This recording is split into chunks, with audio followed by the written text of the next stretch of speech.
Você vai ouvir agora um testemunho real do poder de Deus sobre a vida de um ser humano. O pastor Davidson Carvalho estará narrando para você uma história edificante de fé e conversão.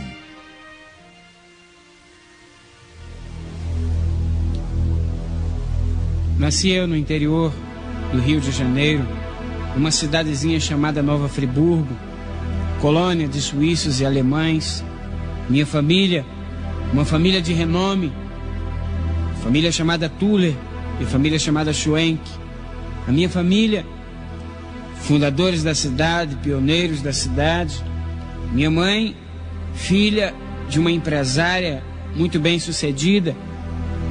Após a gestação de 8 meses, ficou garrada em um ferro de passar-roupa, em um fio de alta tensão, e entrou em trabalho de parto. Levada às pressas ao hospital, iniciou um parto, chamado parto fórceps ou extraído a ferro. Naquela situação nasci eu com várias enfermidades. Dava convulsões, o meu coração parava de bater.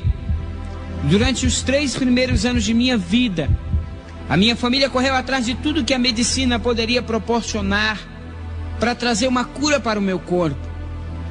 Mas tudo foi em vão. Quando se passaram 3 anos, a minha família não conseguia curar as enfermidades que assolavam o meu corpo. Quando um médico chamado Dr. Ranulfo virou para minha mãe e disse: olha, o problema do seu filho não é um problema físico, e sim um problema espiritual. Como diz a Bíblia em São Mateus, capítulo 22, verso 29, errais não conhecendo as Escrituras e nem o poder de Deus. A minha mãe não conhecia a Bíblia Sagrada, a minha mãe não conhecia o poder de Deus, e a minha mãe não sabia o que era a graça de Deus.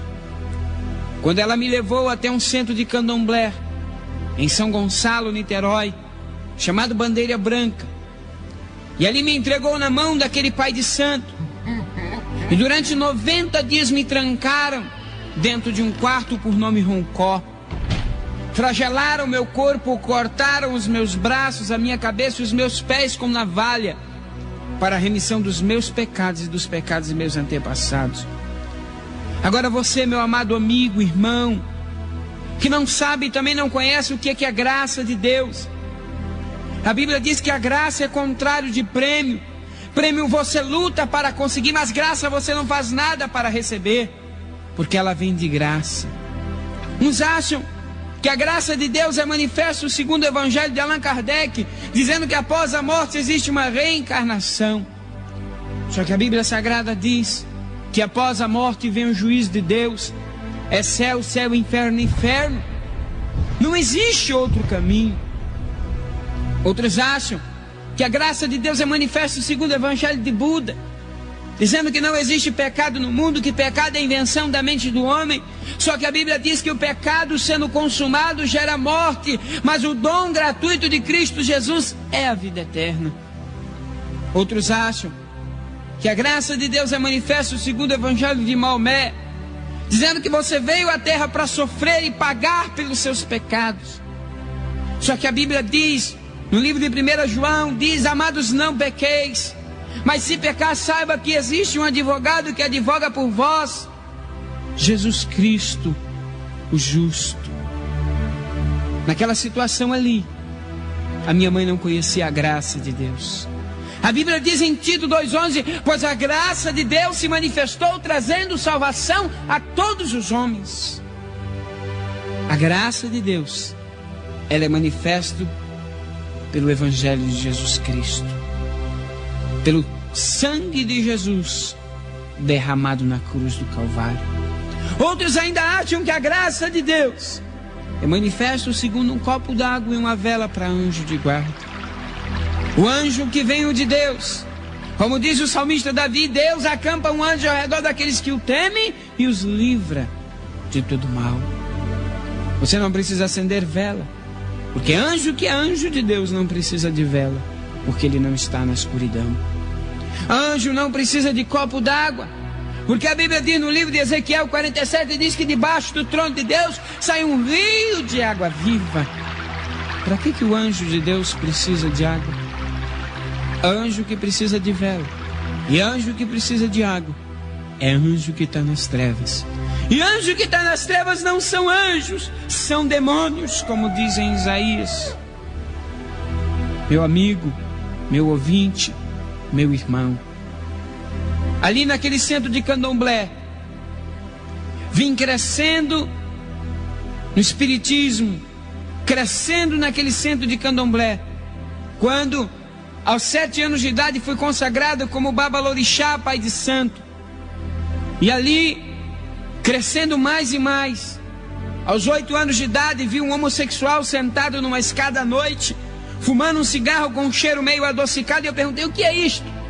E ele virou para mim e disse: isso aqui faz a cabeça. E aos 8 anos de idade eu fumei o meu primeiro cigarro de maconha. Naquela situação, eu não sabia como agir, de que maneira agir, acabei me tornando um dependente da droga. A minha mãe descobriu, e ao invés de me dar o apoio para sair das drogas, não, ela me deu uma coça muito grande. Eu fiquei revoltado. Peguei a minha mochila enquanto ela havia ido por trabalho, enchi uma mochila de colégio de roupa e fugi de casa. E fui parar no Morro do Catumbi, no Rio de Janeiro. Talvez você, meu ouvinte, seja um dependente da droga. Talvez você não seja um dependente, mas seja pai, mãe ou amigo ou irmão de uma pessoa que é dependente de droga. Essa pessoa precisa de ajuda. E a maior ajuda que essa pessoa precisa se chama Jesus. Mas a minha família não achou que a ajuda seria uma coça, um castigo, uma disciplina. E eu fui fugir de casa. Após ter chegado no Morro do Catumbi, vi um traficante com um tabuleiro de cocaína e maconha. E virei para ele e falei assim: me dá um cigarro desse aí. Ele disse: não, isso aqui não é para você. Isso aqui é para adulto. Eu falei: me dá um cigarro desse aí, cara. E ele acendeu o cigarro de maconha, me deu e virou e falou assim: fuma tudo. E eu comecei a fumar.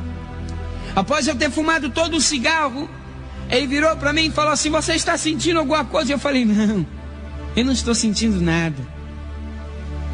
Ele falou: não é possível. Pegou outro cigarro de maconha, me deu o cigarro e eu fumei todo aquele cigarro, onde o olho quase batia um no outro. E ele virou para mim novamente e perguntou: você está sentindo alguma coisa? Eu falei: não, meu brother, não estou sentindo nada. Ele falou: não é possível. Pegou um outro cigarro maior, me deu para mim fumar. E eu fumei, até começar a trincar os dentes. Quando ele virou para mim e perguntou novamente: você está sentindo alguma coisa?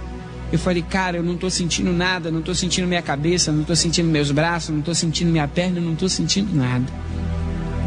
Fui acolhido por aquele traficante. Ali, aos 8 anos de idade, eu punha uma mochila de colégio nas costas, um uniforme de colégio. Enchi uma mochila de cocaína e maconha e saía distribuindo nos pontos de venda. Crescendo mais e mais na marginalidade, conheci um rapaz por nome Zé Colmeia. E por eu ser de pequena estatura, me colocaram um codinome chamado Catatal. Já aos 10 anos de idade, fazia pequenos furtos, toca-fitas de carro, videocassete de casas, arrombamento de residência. E naquela situação, eu crescendo na marginalidade, fiquei devendo uma quantidade em dinheiro, em droga, para um traficante. Quando, naquela situação, o traficante disse: se você não me pagar, eu vou te matar. E eu virei para ele e falei: olha, eu tenho as chaves da casa da minha mãe, e eu pego essas chaves e abro a casa da minha mãe, e você leva tudo de valor que tiver lá. E assim eu fiz. Fui até lá com ele. Quando cheguei lá, abri a casa da minha mãe, ele pegou tudo de valor que tinha. E na saída da casa da minha mãe, eu encontrei com uma senhora que era evangélica, que morava em frente à casa da minha mãe. E ela virou e falou assim: Davidson, onde você está? E eu virei para ela e falou assim: eu estou lá no Morro do Catumbi. A sua mãe está louca atrás de você, ela já denunciou a polícia, já botou foto no jornal e ninguém consegue te achar. Eu falei: é porque eu não quero voltar para casa. Peguei o ônibus e voltei para o Rio. Voltei novamente o tráfico de droga. Passaram-se algumas semanas e a minha mãe me achou no Morro do Catumbi. E virou e falou: garoto, você vai voltar para casa? Eu falei: não, coroa, não vou voltar coisa nenhuma. E eu quero saber quem foi que contou para a senhora que eu estava aqui. Ah, foi aquela senhora que é crente que mora lá em frente de casa. É? Então você pode dizer para ela que eu vou matar ela. Passaram-se alguns dias, eu pus um revólver 32 e fui lá para matar aquela crente. Cheguei lá, bati na porta da casa daquela crente, virei para ela e falei assim: eu vim aqui te matar. E ela disse: você vai me matar? Por que você vai me matar? E eu virei para ela e falei: porque você tem a língua muito grande. Você contou para minha mãe que eu estava no Morro do Catumbi e que eu roubei os bens dela dentro de casa. E ela olhou para mim com os olhos cheios d'água e disse: não tem importância. Ainda que você me amar, eu vou continuar te amando. Ainda que você me matar, eu vou continuar te amando. E eu virei para ela e falei: a senhora está louca? A senhora é maluca? Eu digo para a senhora que vou te matar, vou cortar os seus pedacinhos e espalhar pelo bairro, e a senhora diz para mim que me ama? E ela virou para mim e disse: é. E não tem importância não. Mesmo que você espalhe os meus pedacinhos pelo bairro, cada pedacinho meu vai continuar te amando. E eu olhei para ela e falei: a senhora é louca. Eu não vou gastar tiro com a senhora porque não compensa. Virei as costas para ir embora. E na hora que eu estava indo embora, ela virou e falou assim: garoto, eu falei: o que é? Você quer morrer? Ela falou: não. Só quero te dizer uma coisa. Aonde quer que você for, a minha oração vai atrás de você. Meu amado amigo, ouvinte e irmão, a Bíblia diz que a oração de um justo pode muito os seus efeitos. Tudo que move sobre a face da terra, tudo que move no céu, toda autoridade constituída, todo poder manifesto, é somente através de uma coisa, que se chama oração. Nada, um míssil Tomahawk não pode perseguir uma pessoa. Um tiro de 762 não pode perseguir uma pessoa. Um processo na justiça só tem o poder de perseguir uma pessoa durante 5 anos. Ou qualquer outra perseguição só dura algum tempo. Mas a oração, aonde quer que você for, ela pode te alcançar. A oração, onde quer que você vá, ela vai junto contigo. Não importa o tamanho do milagre que você esteja necessitando, o que importa é que a oração pode alcançar este milagre e Jesus te conceder a vitória. Eu não conhecia Jesus. Eu não queria saber de Jesus. Eu não queria saber da graça de Deus. Eu crescendo na marginalidade, no crime, nas drogas. Um dia, eu estava em São Pedro de Lumiar, interior do Rio de Janeiro, já associado, junto ao Escadinha e Meio Quilo comandantes do Comando Vermelho. Estava eu em São Pedro de Lumiar, me drogando com 5 rapazes, quando a polícia antigamente atirava primeiro para depois perguntar quem é. Meteram o pé na porta, jogaram a porta abaixo, mataram um rapaz que estava deitado à direita da cama, e encostou eu e mais 4 na parede, quando um cabo da polícia militar pôs um revólver na minha cabeça. E o comandante daquela batida policial, um oficial, virou para o cabo e disse assim: você conhece o Catatal, assaltante de banco de São Gonçalo? Está na tua frente agora, mata ele. E quando ele puxou o cão do revólver para lá atrás, eu empurrei ele caiu sentado. Eu, na tentativa de passar do telhado para o lado de fora, tomei 6 tiros de 38 na perna esquerda. Caí do telhado, havia um riacho ao lado da casa, pulei dentro do riacho, quando uma senhora após abaixo me socorreu, me levou para a sua casa. Eu dei um número de um telefone para ela, ela entrou em contato com alguns traficantes, e eles mandaram uma ambulância, e mandaram ali alguns médicos, fizeram algumas cirurgias. E quando eu voltei no dia seguinte para o morro, passaram-se algumas semanas, e uma senhora virou para mim e falou assim: olha, você não morreu porque o meu guia te protegeu. Muitas das vezes, você acha que o diabo, a pombagira, o tranca-rua, o Exu Caveira, tem guardado a sua vida, tem te livrado disso ou daquilo. Você acha que o São Sebastião, o São não sei do que, o São não sei do que lá, tem guardado a tua vida. Só que a Bíblia diz claramente: se o Senhor não edificar a casa, em vão trabalham os que edificam. Se o Senhor não vigiar a cidade, em vão vigia a sentinela. Eu quero te dizer que quem guarda a tua vida é Deus. Quem pode operar sobre a sua vida somente é Jesus Cristo. Naquela situação ali, eu não conhecia Jesus, eu não queria saber de Jesus. Virei para aquela mulher e disse: o que eu tenho que fazer para o seu guia continuar me protegendo? E naquela situação, ela virou para mim e disse: olha, nessa sexta-feira 13 agora nós vamos reunir na maior encruzilhada em Duque de Caxias, e eu quero que você esteja lá. E eu fui para aquela encruzilhada. Quando cheguei lá naquela sexta-feira 13, de muleta, aquela senhora olhou para mim, veio com aquele trejeito masculino, com a capa nas costas, com um punhal listrado de preto e vermelho, e pediu gotas do meu sangue. Cortei o meu pulso e fiz um pacto com 2 demônios, um chamado Exu Caveira e outro chamado Sete Capa. E naquela situação ali, eu pedi que ele me desse tudo durante 2 anos. E após os 2 anos, ele iria me cobrar o que ele havia me dado. Naquela situação, durante 2 anos eu lavei o dinheiro de droga, comprando carros importados, casas, restaurantes, boates. E durante 2 anos eu construí um império. Passaram-se os 2 anos. Eu estava fazendo um sequestro de um empresário, quando eu não consegui receber o dinheiro. E o rapaz que estava comigo disse assim: mata ele, porque você não vai conseguir receber.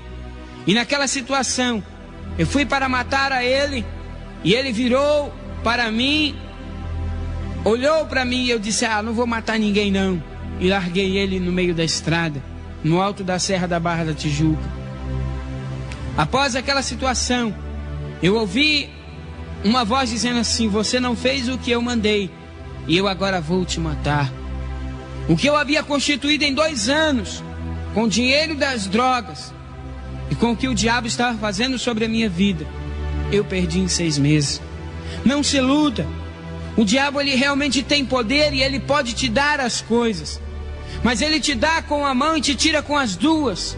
Só que existe alguém que pode te dar com a mão e ele sempre acrescenta mais com as duas. E esse alguém é Jesus Cristo. Naquela situação, durante 6 meses eu fui preso 38 vezes. Só no artigo 12 eu fui preso 18 vezes. E consequentemente vários outros artigos, como resistência à prisão, como tráfico de droga, como latrocínio e vários outros crimes que eu havia cometido e delitos.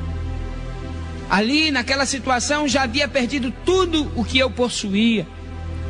Quando eu não sabia mais o que fazer, fugi da delegacia de Copacabana após um assalto a uma residência.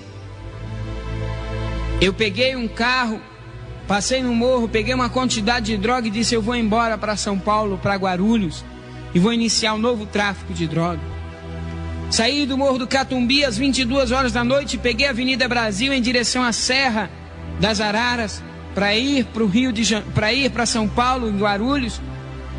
E no meio da Avenida Brasil fui abordado por uma blitz de Polícia Civil, Federal e Militar, perto da entrada de Campo Grande.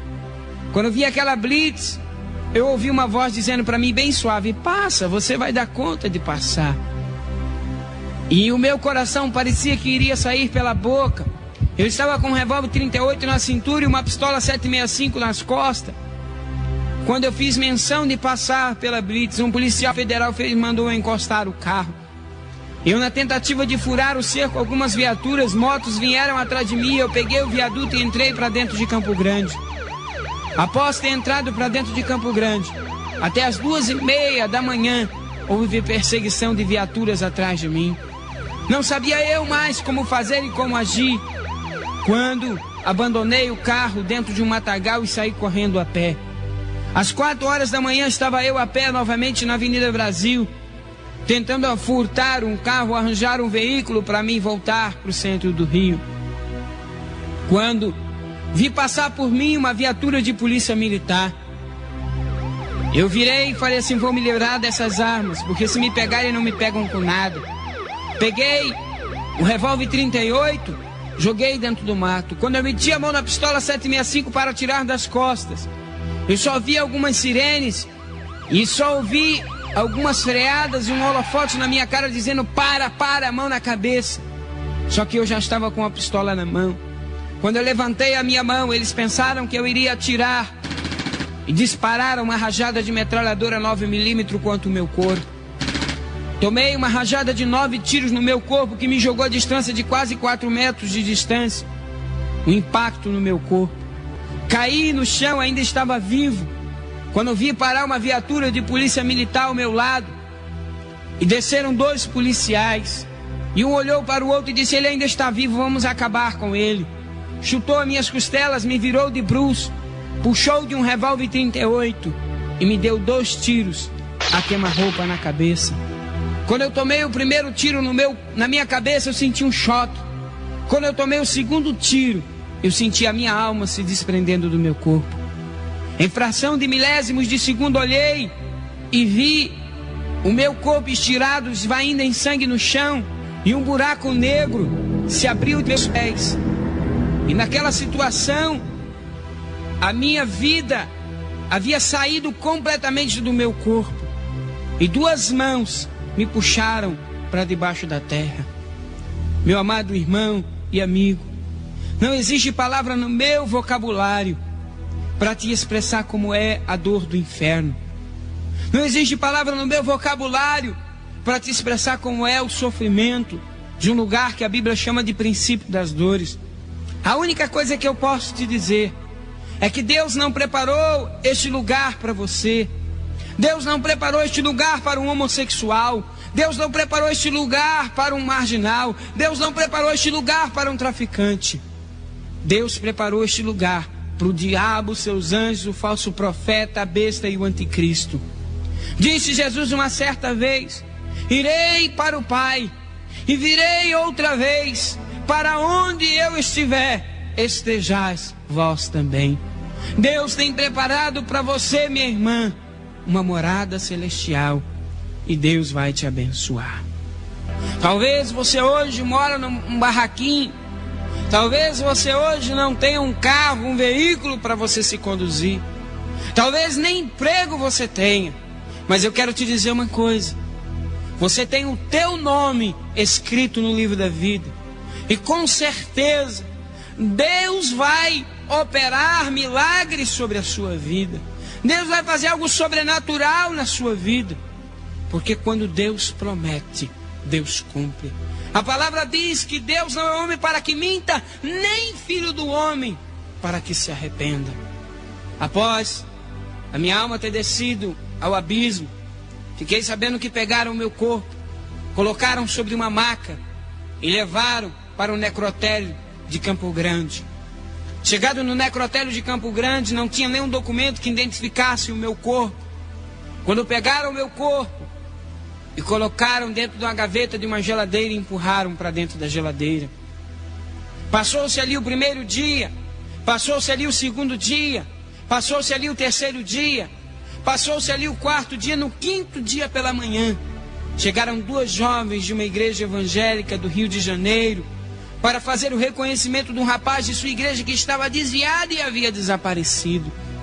E a Bíblia diz no livro de Neemias, capítulo 13, verso 2, diz que Deus converte a maldição em bênção. Aquelas 2 jovens identificaram o meu corpo pensando que fosse o corpo do rapaz que elas estavam procurando. Disse elas que o legista abriu a gaveta e elas identificaram o corpo.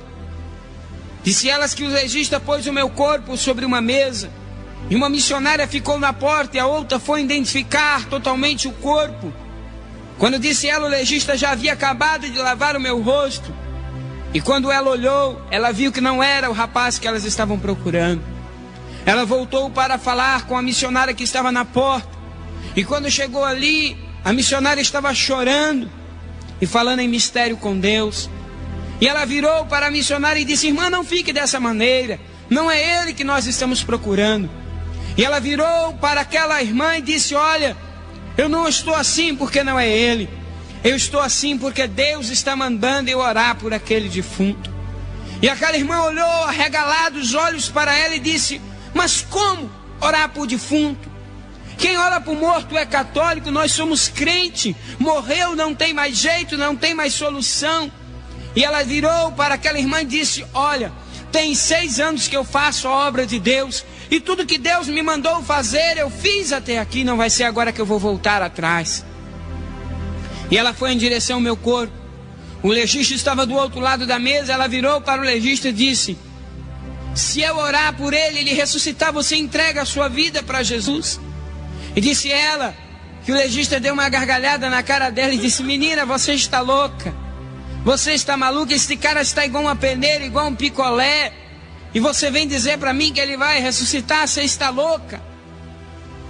E ela olhou dentro dos olhos dele e disse: se eu orar por ele e ele ressuscitar, você entrega a sua vida para Jesus? E disse ela que ele começou a tremer. Ela foi e estendeu a mão sobre o meu corpo e disse: espírito de morte, em nome de Jesus Cristo, eu te ordeno agora, sai desse corpo em nome de Jesus. Quando ela acabou de falar, as minhas 2 pernas levantou-se e bateu sobre a mesa. E o legista que estava do outro lado da mesa sentou numa cadeira e fez toda a necessidade fisiológica. Entrou em estado de choque emocional. A outra jovem que estava com ela entrou em desespero, pegou a Bíblia e disse: Deus, se tu está neste negócio, fala comigo.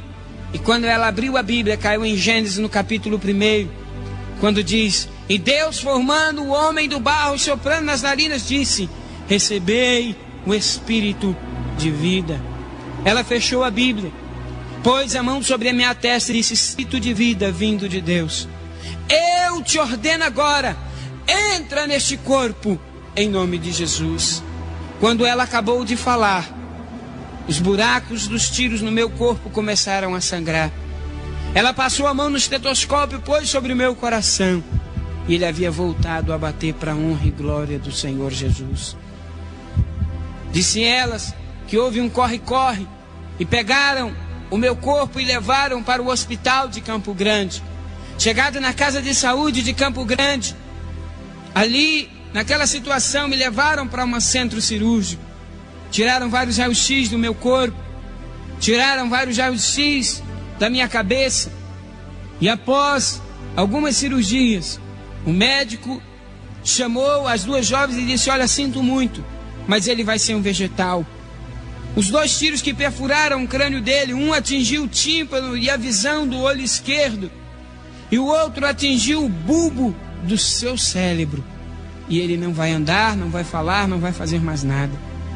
Naquela situação, a jovem virou para o médico e disse: dá para manter ele alguns dias aí? O médico disse: eu vou ver o que eu posso fazer.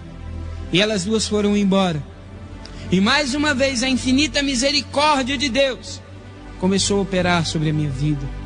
Elas colocaram durante 24 dias 45 igrejas no Rio de Janeiro para orar pela minha vida. Meu amado amigo, se você está com um problema insolúvel, meu irmão, se você está com um problema insolúvel, saiba que a oração de um justo pode muito os seus efeitos.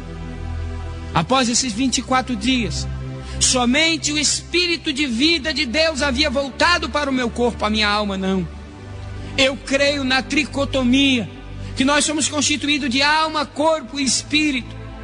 E quando ela ordenou que o espírito de vida voltasse para o corpo, somente a vida havia voltado, a alma não.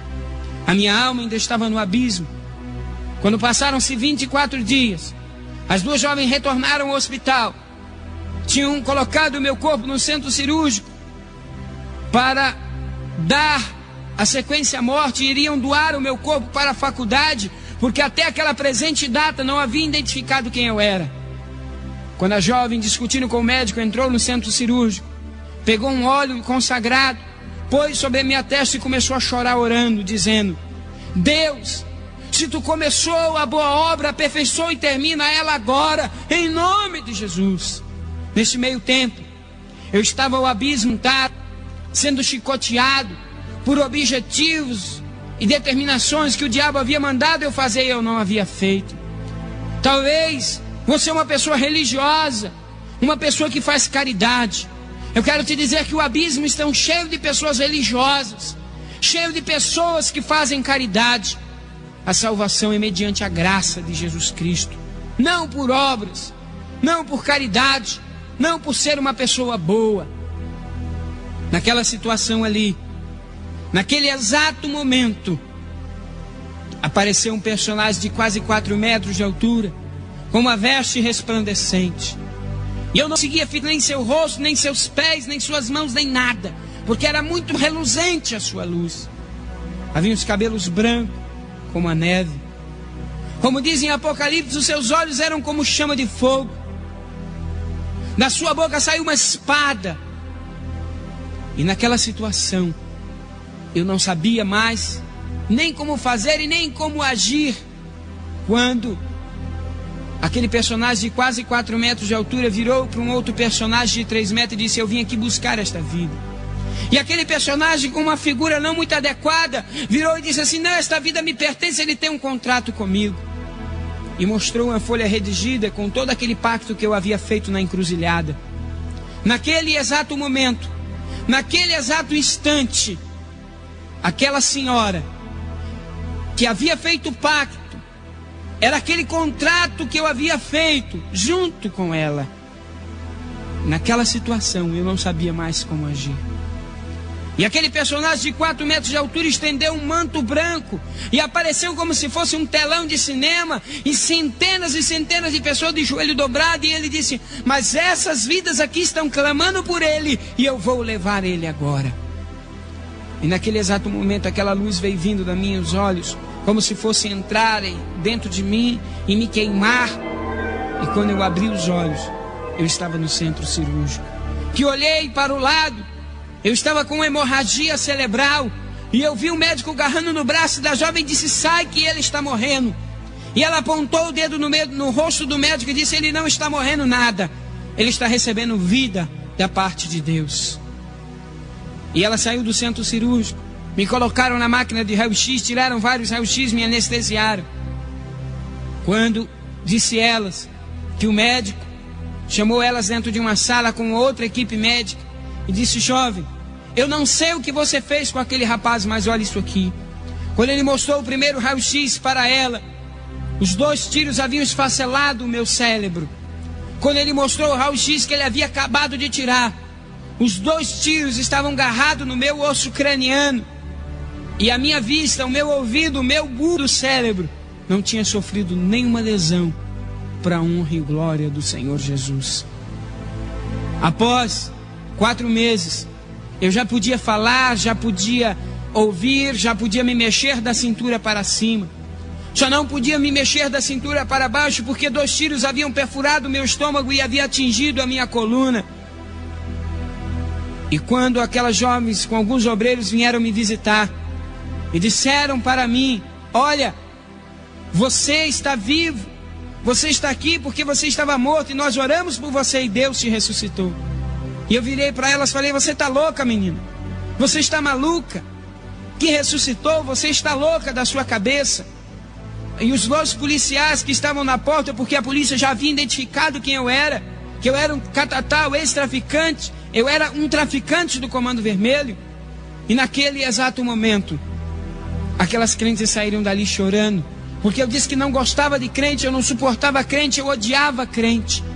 Talvez você que está ouvindo esta fita, ou ouvindo este disco, esteja achando que crente é tudo quadrado, tudo louco, tudo maluco. Eu quero te dizer uma coisa: o crente é um cientista de Deus. E naquela situação, aquelas crentes saíram chorando de dentro do quarto. E eu falei: para a cadeia eu não vou. Eu sabia que eu iria ser transferido para um hospital penitenciário. E eu peguei uma espátula enquanto a enfermeira fazia curativo e escondi. Após a enfermeira ter saído, eu peguei aquela espátula e falei: se eu não andar, eu vou me suicidar. Joguei com as mãos, as 2 pernas para fora da cama, apoiei os 2 cotovelos. Dei o primeiro passo, dei o segundo, firmei as 2 pernas no chão. Consegui mais dar 2 passos, vi que podia andar, tirei o soro e o sangue.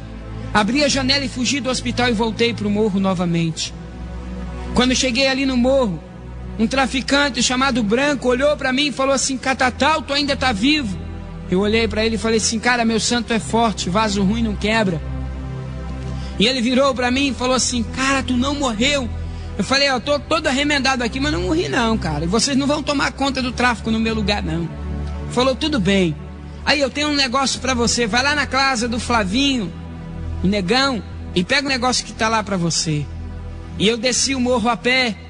Quando eu cheguei lá embaixo, naquele casebre, eles haviam arranjado uma armadilha para mim. Eu estava ali para que eles me matassem. Quando eu entrei, me deram uma paulada na cabeça, eu caí no chão. Me amarraram com arame farpado, me colocaram dentro do porta-mala de um carro e me levaram para Xerém, Duque de Caxias. Chegado ali em Xerém, abriram 1 litro de um álcool, derramaram sobre a minha cabeça. E o branco olhou para mim e falou assim: Catatal, se tu não morreu com tiro, tu vai morrer queimado.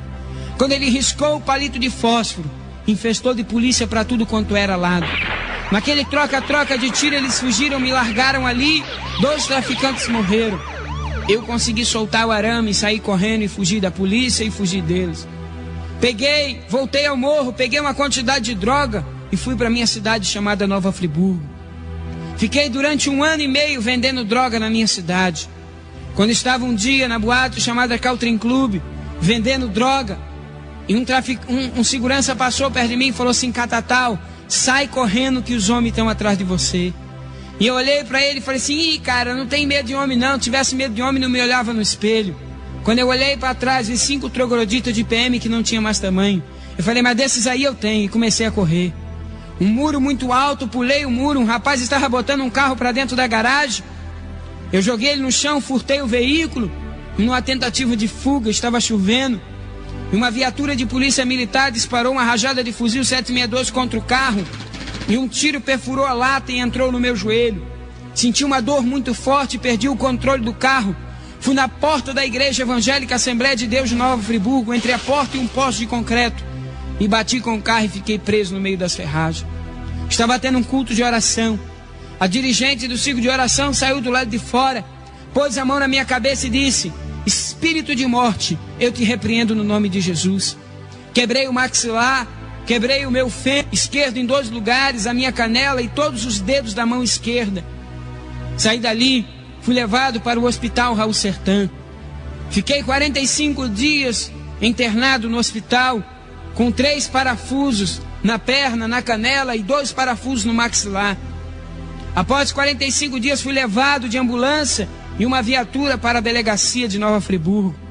Quando cheguei na delegacia de Nova Friburgo, virei para um carcereiro, sentado eu numa cadeira com a perna e 2 muletas.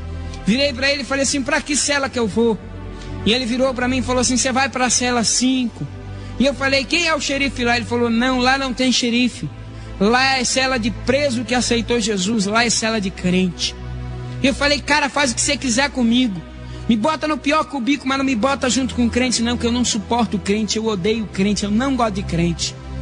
E ele virou para mim e disse: ô cara, ou você vai para a cela dos crentes, ou você vai para o pau de arara tomar choque. Eu agarrei nas 2 muletas e saí correndo no meio do pátio. Falei: abre logo a cela, porque eu vou para a cela dos crentes. E saí correndo e fui para a cela dos crentes. Quando cheguei lá, um rapaz chamado Daniel pegou um folheto, me deu na minha mão e falou assim: Jesus te ama. Eu rasguei aquele folheto, dei um tapa na cara dele e falei: fica com teu Jesus para lá e deixa eu com meus capeta para cá. E os dias, quando eu entrei na cela, eu pesava 63 quilos. Durante 4 meses, eu passei a pesar 38 quilos. Eu botava sangue por tudo quanto era buraco do corpo. Eu havia vomitado o meu pulmão esquerdo. E muitas pessoas sabem que carioca gosta muito de funk, de rap. E um carcereiro tinha um rádio daqueles do Paraguai bem grande. Eu comprei aquele rádio. E todo dia, no Rio de Janeiro, existe um baile funk na rádio. E eu ligava aquele baile funk na hora que os crentes estavam orando. E ali, enquanto os crentes oravam, eu ouvia o funk. Os crentes oravam mais alto, eu aumentava mais o rádio. Os crentes oravam mais alto, eu aumentava mais o rádio. Foram se passando os dias dessa maneira. Quando um dia o rádio no último volume e os crentes começaram a chorar, ninguém orava, eu não deixava ninguém orar. Um dos crentes que estava ali virou e falou assim: queima, Jesus, esse negócio. Quando ele falou queima, o rádio saiu pegando fogo. Saiu pegando fogo na fiação do rádio, no rádio todo. E eu falei: eu vou quebrar esse rádio na cabeça desse crente. Seu crente amaldiçoador, seu crente linguarudo. É por isso que eu não gosto de crente. Quando eu sentia muita dor de cabeça, Um tio que era desembargador conseguiu autorização com o juiz para mim ir a um hospital fazer uma bateria de exames.